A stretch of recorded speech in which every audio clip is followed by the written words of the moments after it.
Well, it looks like we have some true time travel aficionados in the house. You've seen all the movies, read all the books, and now you're ready for the real deal. And boy, do we have a treat for you.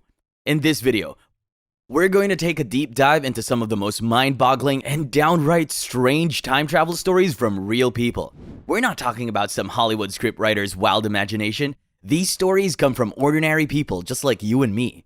So grab your popcorn, sit back, and get ready to be transported through time and space.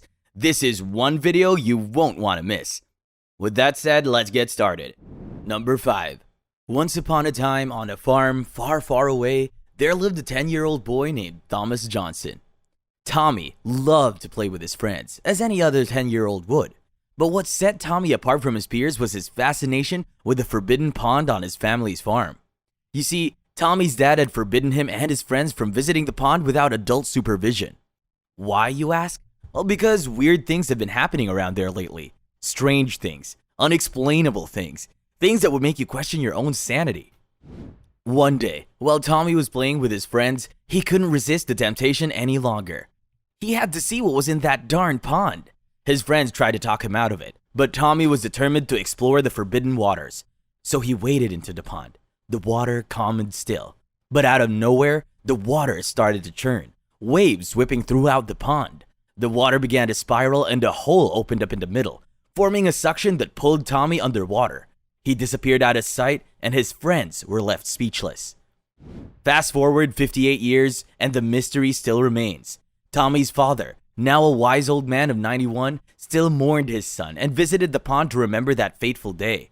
And then something miraculous happened. As he mourned, the water began to spiral, almost as if it was trying to tell him something. The once still water now made small waves, forming another suction in the middle of the pond. And then out of nowhere, a teenage boy appeared in the water. It was Tommy, aged 5 years since his disappearance.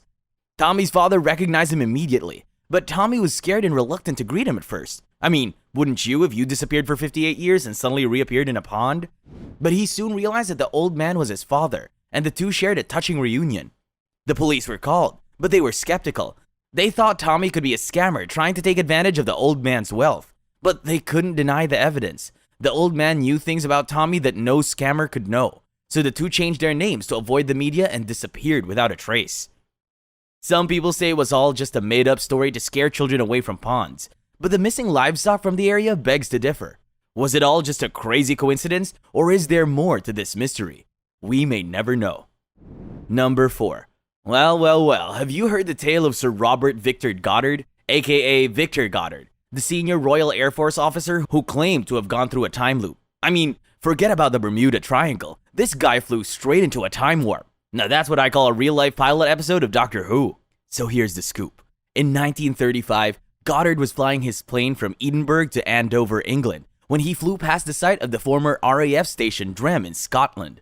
This station had been abandoned and left to its own devices for years, and Goddard saw it as a completely deserted airfield. But that's where things get wild. On his return journey, a storm caused Goddard to be delayed, and he struggled to maintain control of his aircraft.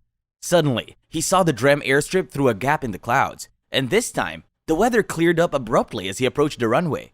But what he saw there was mind-boggling. The airfield was no longer deserted, and there were several planes on the runway, and mechanics were running about. Now, Goddard wasn't sure if he was hallucinating, dreaming, or if he had just entered a twilight zone. But to make things even weirder, the Drem airfield was actually revitalized in 1939. Did Goddard travel back in time to 1935 and have a glimpse of the airfield's future? Well, I have to give it to Goddard for having the guts to share it with the world.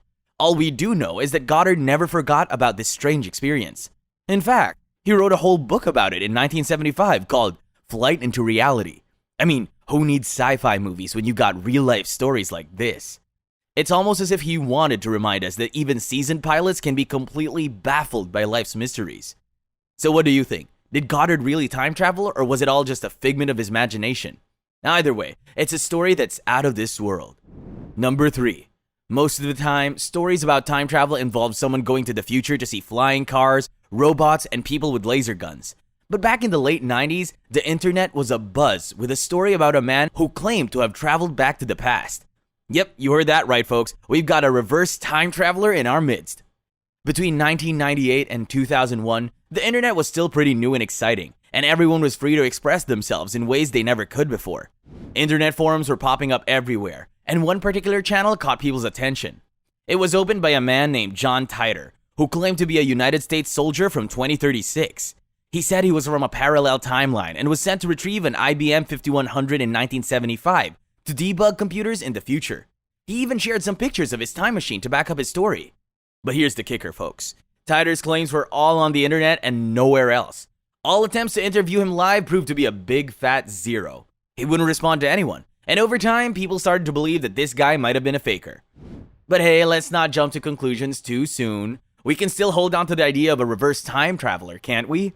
In March 2001, Titor's channel eventually closed, but before that, he shared some predictions for the future. He claimed that there would be an American Civil War in 2004, and that would escalate and run for 4 years. He also claimed that the Olympics would be cancelled after 2004 due to a global conflict. Now here's the kicker, folks. None of these events have come true, so it appears that John Titor's story might have just been a fad. But hey, there are still a lot of believers out there.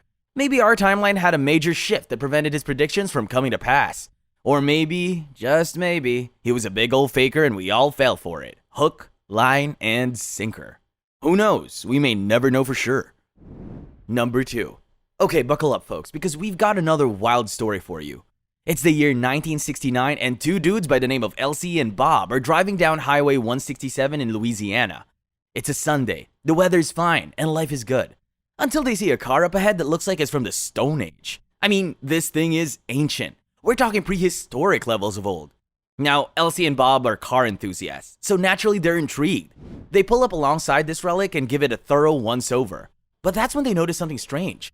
The car's in pristine condition, despite looking like it should belong in a museum somewhere. And the license plate read 1940. That's weird. But wait, there's more. Behind the wheel of this Jurassic Park vehicle is a young woman dressed like she just stepped out of a 1940s movie. She's wearing a fur coat, a hat, the whole 9 yards. And there's a kid in the back, bundled up in a thick coat and hat. But as soon as Elsie and Bob pull up next to her, the woman starts freaking out. Her face turns pale, and she looks like she's about to have a panic attack. She won't even roll down her window or face them. They try to talk to her and ask her if she needs help, but she just keeps scanning the area like she's lost. Then, out of nowhere, she pulls over to the side of the road. Elsie and Bob pass her, but when they look back, the car and its occupants are gone, vanished into thin air. And we're not talking about David Copperfield-style magic here. We're talking about a car disappearing on an empty road. What the heck? Number 1. Well, it's a story that'll make any news organization drool with envy. I mean, who wouldn't kill for a story that's 11 years ahead of its time? But let's be real, folks. If this happened to me, I would lose my marbles completely. I'm talking full-on bonkers. Now let me tell you about this spine-tingling tale that was featured in Ron Edwards, C.B. Kobe, and Jack Macklin's book, The Little Big Book of Eerie Thrills and Unspeakable Chills. According to these writers, in 1932, newspaper reporter J. Bernard Hutton and photographer Joachim Brandt were covering a feature article at a German Hamburg shipyard when something bizarre occurred.